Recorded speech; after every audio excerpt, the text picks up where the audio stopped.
ఇటీవల అమెరికా పర్యటనలో స్వచ్ఛ బయోతో కుదుర్చుకున్న ఒప్పందంపై ఈడీ అధికారులు ఫిర్యాదు చేసినట్టుగా బీఆర్ఎస్ నాయకులు మన్నె క్రిషాంక్ తెలిపారు. స్వచ్ఛ బయోకు డైరెక్టర్గా సీఎం రేవంత్ రెడ్డి సోదరుడు జగదీష్ రెడ్డి ఉన్నందున ఆయనపై సీఎం రేవంత్పై విచారణ జరపాలని కోరినట్టుగా తెలిపారు. దీనికి సంబంధించిన ఆధారాలు ఈడీకి అందించినట్టుగా చెప్పారు. ఈడీ అధికారులు తాను ఇచ్చిన ఫిర్యాదు స్వీకరించారని, విచారణ చేపడతామని చెప్పారని క్రిషాంక్ పేర్కొన్నారు.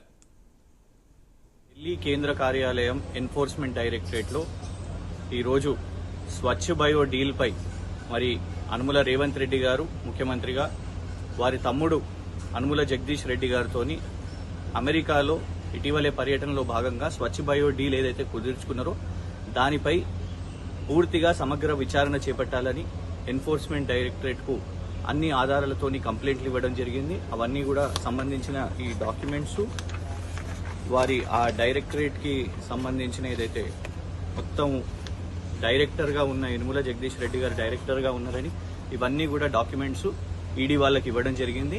దానికి వాళ్ళు కంప్లైంట్ని కూడా స్వీకరించి అక్నాలెడ్జ్మెంట్ ఇచ్చి దానిపై విచారణ చేపడతారని అక్నాలెడ్జ్మెంట్ కూడా ఇచ్చారు. దీని మీద మొత్తం పూర్తిగా కూడా డీటెయిల్స్ రావాలి. శ్రీధర్ బాబు గారు కూడా ఇందులో తప్పేముంది అని అన్నారు కాబట్టి అందుకే కేంద్ర కార్యాలయానికి వచ్చే ఈడీ దీని మీద విచారణ చేపట్టాలి. ఇందులో డైరెక్టర్స్ అయిన స్వచ్ఛ బయో డైరెక్టర్స్ మరియు రేవంత్ రెడ్డి గారు అందరి మీద కూడా పూర్తిగా డీటెయిల్గా విచారణ చేపట్టాలని ఇందులో డిమాండ్.